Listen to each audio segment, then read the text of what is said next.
Bismillahirrahmanirrahim. Assalamualaikum warahmatullahi wabarakatuh. Pada kesempatan kali ini kita akan mencoba membahas atau mengupas menguak fakta dan mitos tentang kesuburan atau tentang kemandulan.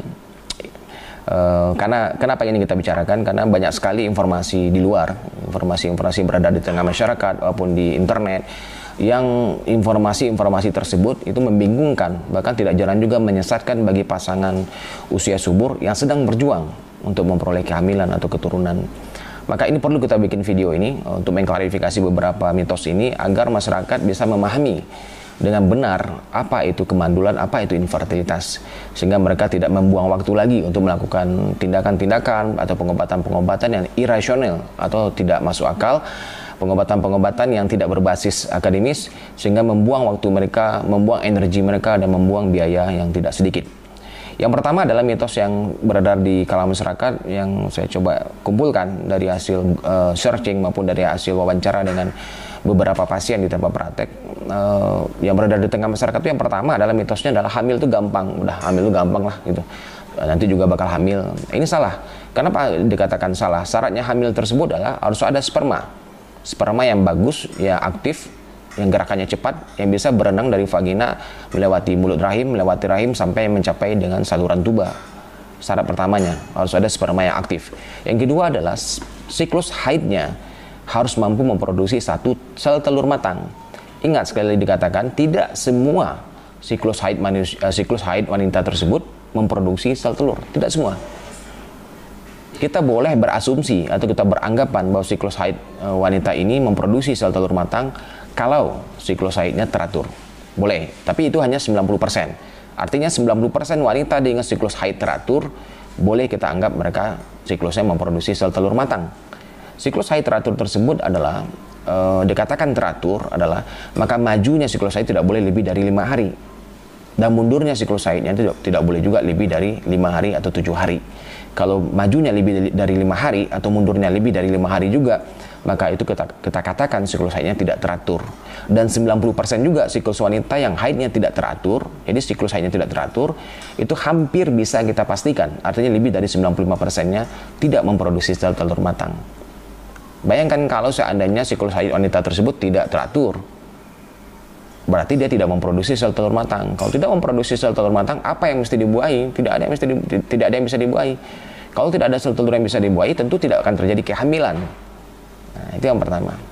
Dan kalaupun terjadi siklus haid wanita tersebut teratur, artinya memproduksi sel telur matang, spermanya juga bagus, bisa mencapai saluran tuba, dan tidak juga terjadi kehamilan, maka ini juga ada permasalahan tersendiri. Sel telur yang sudah diovulasikan itu hanya membuka dirinya lebih kurang 24 jam saja. Jadi pasca ovulasi hanya 24 jam saja. Kalau tidak ada sperma yang bisa mendekati sel telur tersebut dalam waktu 24 jam, maka otomatis tidak terjadi kehamilan. Jadi setelah ovulasi, setelah wanita itu ovulasi, kesempatan untuk membuahi sel telur hanya 24 jam. Sehingga masalah timing ovulasi itu sangat menentukan untuk terjadinya kehamilan. Dan untuk menentukan ovulasi juga tidak mudah gitu.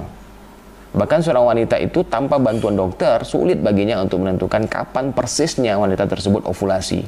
Banyak tanda-tanda, banyak ciri-ciri, tapi semua tersebut tidak akurat. Bantuan dokter diperlukan untuk melakukan USG transvaginal tentunya, untuk melihat ada nggak sel telur dengan ukuran diameter 20 mm. Kalau dengan ukuran 20 mm sel telurnya, boleh kita katakan sel telurnya sudah matang. Maka untuk terjadinya ovulasi, kadang-kadang kita memerlukan suntikan hormon, namanya hormon HCG yang berfungsi untuk merangsang terjadinya ovulasi. Jadi dengan cerita seperti ini akan menggambarkan bahwa untuk hamil tersebut tidak gampang. Pertama, harus ada sperma yang bagus. Kedua, ada sel telur yang diproduksi setiap bulannya. Dan ketiga, timingnya mesti pas juga. Sperma harus hadir dalam waktu 24 jam pasca ovulasi. Kalau tidak ada sperma, tidak terjadi kehamilan. Itu menandakan bahwa untuk terjadi kehamilan tidak gampang. Harus kita pastikan spermanya bagus, kita pastikan siklus haidnya memproduksi sel telur, dan ketiga, timingnya, kehadiran sperma harus pas pada saat terjadinya ovulasi. Karena hanya dibuka dalam 1 bulan, berarti dalam satu siklus haid hanya 24 jam waktu untuk pembuahan. Nah, itu menandakan bahwa hamil tersebut tidak gampang, tidak sesederhana yang mereka bayangkan. Berarti mitos mengatakan hamil itu gampang itu adalah salah.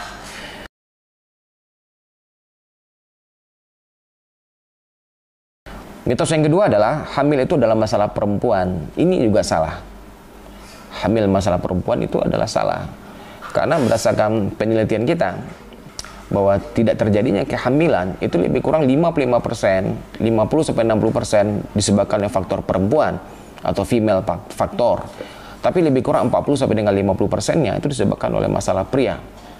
Pengalaman kita di praktek ya, di Morola IVF Padang, di tempat praktek saya, pasangan-pasangan yang datang ke praktek saya yang ingin program hamil, kemudian kita lakukan pemeriksaan USG transvaginal, dilakukan pemeriksaan HSG untuk memeriksa saluran tuba, dan kita lakukan pemeriksaan analisa sperma, maka hampir 95% ke atas semua laki-lakinya itu memiliki problem, memiliki masalah dengan sperma.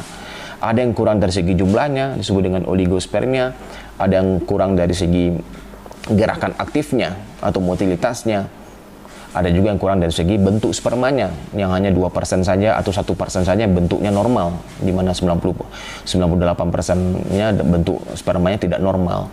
Hampir 95% lebih itu spermanya bermasalah.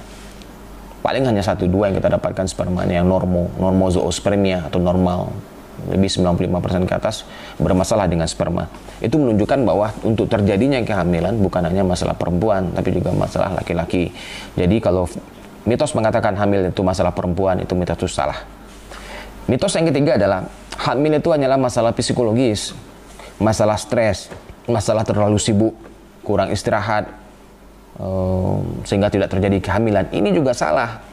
Pemahaman mengatakan hamil hanyalah masalah psikologis, masalah stres, masalah terlalu sibuk, kurang istirahat, itu salah.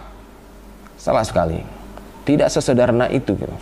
Mengatakan hamil hanya masalah psikologis. Kalau si wanita tersebut sudah nggak sibuk lagi, sudah tenang, sudah berhenti kerja atau mengurangi aktivitas, dia bakal hamil dengan mudahnya. Salah sekali.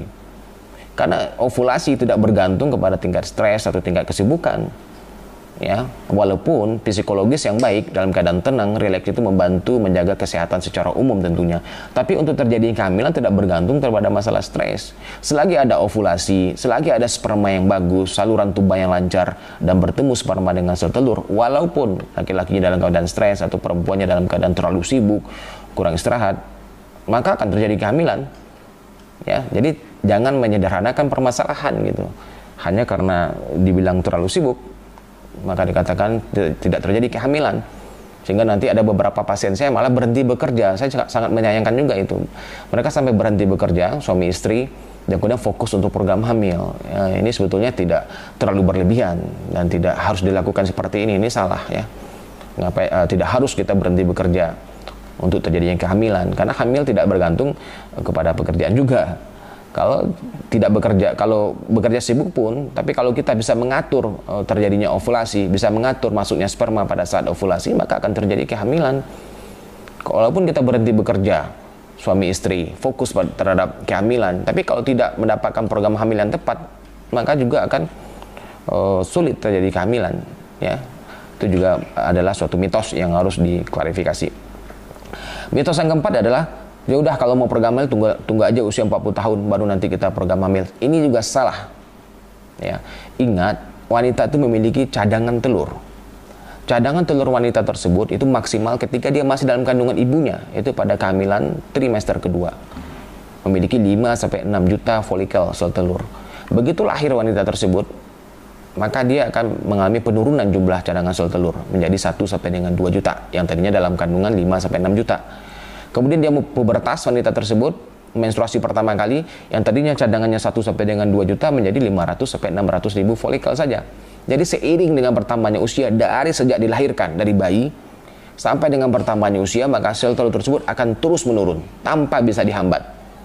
Tanpa bisa dihambat, karena itu sudah merupakan fitrahnya, sudah merupakan fisiologisnya seperti itu. Wanita tersebut cadangan telurnya akan terus menurun seiring dengan bertambahnya usia, sehingga tidak bisa dihambat penurunan sel telur karena pertambahan usia.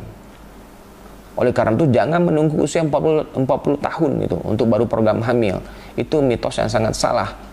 Karena ketika usia kita 40 tahun, wanita tersebut 40 tahun, yang berkurang itu bukan hanya cadangan sel telurnya, tapi kualitas sel telurnya juga berkurang. Jadi kita tidak hanya berhadapan dengan masalah jumlah, tapi juga berhubungan dengan masalah kualitas. Jadi kalau kita melakukan bayi tabung pada usia 40 tahunan gitu, usia 40 tahunan, maka dibutuhkan lebih kurang 6 sampai dengan 8 embrio yang kita dapatkan untuk mendapatkan satu embrio yang normal secara genetik, secara kromosom. Hal itu menunjukkan bahwa betapa banyak embrio yang terbentuk dari usia-usia lanjut ini, embrionya tidak normal atau mengalami kelainan kromosom.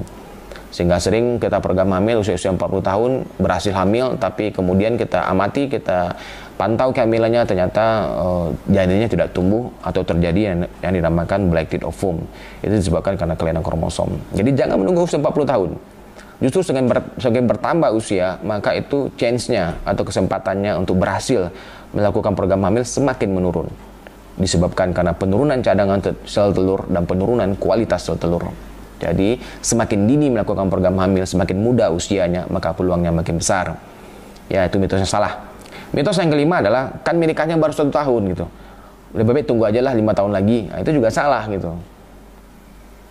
Sudah diteliti oleh para ahli gitu. Jadi kalau orang tersebut suami istri itu baru menikah dan pernikahannya lebih kurang 1 tahun, itu kalau wanita tersebut dengan suaminya melakukan hubungan seksual secara teratur 2 sampai dengan 3 kali dalam seminggu, maka lebih dari 90% harusnya hamil dalam waktu 1 tahun. Harusnya hamil. Jadi kalau tidak hamil setelah 1 tahun menikah, walaupun padahal sudah melakukan hubungan seksual secara teratur tanpa menggunakan alat kontrasepsi, ya 2 sampai dengan 3 kali seminggu, maka itu berarti ada masalah, ada problem. Maka oleh karena itu kalau udah lebih 1 tahun harus segera memeriksakan diri. Tapi patokan 1 tahun ini tidak juga baku. Kalau seandainya menikahnya sudah terlambat usianya, menikah usia 35 tahun, menikah usia 40 tahun, usia 37 tahun, berarti kan udah telat nikahnya. Maka jangan juga menunggu 1 tahun. Kalau kita menunggu 1 tahun, artinya kita semakin memperkecil peluang kita untuk hamil. Karena pertambahannya usia, cadangan sel telur maupun kualitas sel telur akan semakin menurun. Sehingga kalau usianya sudah di atas 35, jangan nunggu 1 tahun. 2 bulan, 3 bulan tidak hamil, segera periksakan diri. Itu mitos yang kelima.